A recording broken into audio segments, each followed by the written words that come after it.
এজন ফাৰ্মাৰে মানে কি কৰিলে আপোনাৰ 5 লাখ টকা ইনভেষ্ট কৰি ধুনীয়াকৈ ফাৰ্ম এখন বনালে একদম হাই কোৱালিটিত মানে পাকাৰে ভালকৈ ধুনীয়াকৈ বনাই তেখেতে 5 লাখ টকাৰ ইনভেষ্টৰ মাজতে তাৰ মানে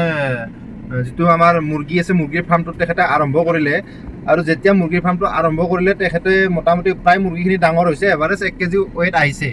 আৰু তেতিয়া কি হ'ল তেখেতৰ ফাৰ্মখনত মানে CRD বেমাৰটো আহি গ'ল CRD বেমাৰটোৰ ফলত কি হ'ল বহুত মুৰ্গী তাৰমানে আস্তে আস্তে মৰিব ধৰিলে আৰু প্লাছ তেখেতৰ তাৰমানে যিটো খুটিয়া থাকে খুটিয়া কৰি পেলাই কি মানে মুৰ্গীবিলাক কিছু মৰি থাকিলে এজনে আনজনক খুটিয়াই সেনেকৈ মানে ব্লাড ওলাই যায় পাছত খাই পেলাই মৰি থাকিল এনেকৈ বহুত ধৰণৰ সমস্যাই তেখেতক দেখা দিলে কিন্তু তেখেতে লাষ্ট পৰ্যায়ত মানে মুৰ্গীখিনি বেচিব খুজিলে কিন্তু বেপাৰী নাপালে কিন্তু এজন বেপাৰীয়ে মানে কিছু মুৰ্গী নিলে মানে আধা দামত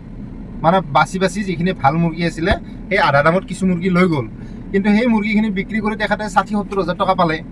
কিন্তু বাকী তেখেতৰ এই 5 লাখ টকা ইনভেষ্টৰ মানে গোটাই লছ আপুনি ভাবি চাওক মানে গোটাই লছ কি কাৰণত হ'ল এই কণ্ডিশ্যনটো তেখেতে তাৰমানে এই ফাৰ্মিং লাইনটো মানে কাৰোবাক দেখিছে দেখাত মানে ধুনীয়াকৈ চলি আছে হেৰি কৰিছে সেই বস্তুটোৱে দেখিছে আৰু সেই দেখি পেলাই তেখেতে মানে কি কৰিলে নিজে এখন ফাৰ্ম বনালে তাত ইনভেষ্ট কৰিলে ঠিকে থাকিলে কিন্তু তাৰ বিষয়ে তেখেতে অধ্যয়ন নকৰিলে বা কোনো ধৰণৰ ওচৰত ফাৰ্ম মানে থাকিলে সেই ফাৰ্মবিলাকত ভিজিট কৰি তাৰ বিষয়ে জানিব লাগিব সেই বস্তুটো তেখেতে চেষ্টা নকৰিলে তাৰ বিনিময়ত তেখেতৰ মানে ইমানখিনি লোকচানৰ সন্মুখীন হ'ল গতিকে এই এক্সাম্পলটো মই আপোনালোকক এইকাৰণে দিছোঁ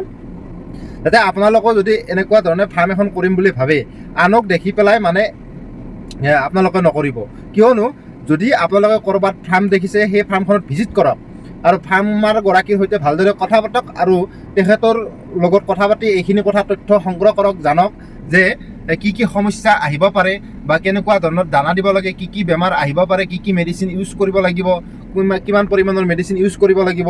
এই গোটেই কথাখিনি জানি লওক আৰু তাৰ উপৰিও মানে বেপাৰীৰ যিটো কানেক্টিভিটিটোৰ কথা অলপ তথ্য জানি ল'ব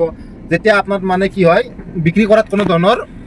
মানে অসুবিধা নহয় সেই বস্তুখিনি নজনাকৈ যদি আপুনি কৰিম বুলি ভাবে বা কৰে তেতিয়া মানে একদম মানে বিপদ মানে লছ হ'ব চাৰিওফালৰ পৰা লছ হ'ব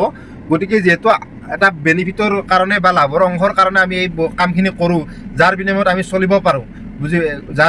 চলিব পাৰোঁ আমাৰ পৰিয়ালটো ধুনীয়াকৈ চলিব পাৰে সেইকাৰণে আমি দেখা পাই আহিছোঁ বহুত ফাৰ্মাৰে ছাকচেছ হৈছে আৰু বহুত ফাৰ্মাৰে আৰম্ভণিতে তাৰমানে কি হয় মানে ছাকচেছ হ'ব নোৱাৰে মানে আৰম্ভণিতে বেয়া ফল এটা পায় আৰু তেতিয়াই তেখেতসকলৰ মনটো মানে কি হয় মানে বেয়া হৈ যায় টেঙাই যায় আৰু কৰিব নোখোজে গতিকে আমি কি কৰিব লাগিব এই এনেকুৱা ধৰণৰ সমস্যা হ'লে জানিব সদায় মানে কি আমি কোনো ধৰণৰ মানে অধ্যয়ন নকৰাকৈ এনেকুৱা কাম কৰিলে আমি বিপদত পৰাটো নিশ্চিত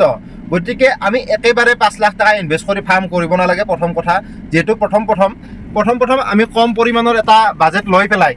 ফাৰ্মখন আৰম্ভ কৰিব লাগে যিটো বাজেট একদম কম হ'ব প্ৰথমে ধৰি লওক 100 200 400 500 মুৰ্গীৰ পৰা আৰম্ভ কৰিব লাগে তেতিয়া আপোনাৰ মানে লছ হ'লেও বেছি লছৰ সন্মুখীন হয় এনেকুৱা ধৰণৰ মানে কাম কৰিলে আপোনালোকৰ লছ হ'বই মানে প্ৰথম পাৰিলে 200-300 মানতে সমাপ্ত কৰক আৰু কম বাজেটত কৰক কম পইচাত কৰক সেইখিনি যেতিয়া আপোনাৰ তাৰ পৰা এটা এক্সপিৰিয়েঞ্চ বাঢ়িব সেইখিনি এক্সপিৰিয়েঞ্চ বঢ়াৰ পাছতে বাকী কামখিনি মানে আগবাঢ়িব নেক্সট বেছিকৈ মানে আগবঢ়াৰ কাৰণে চেষ্টা কৰিব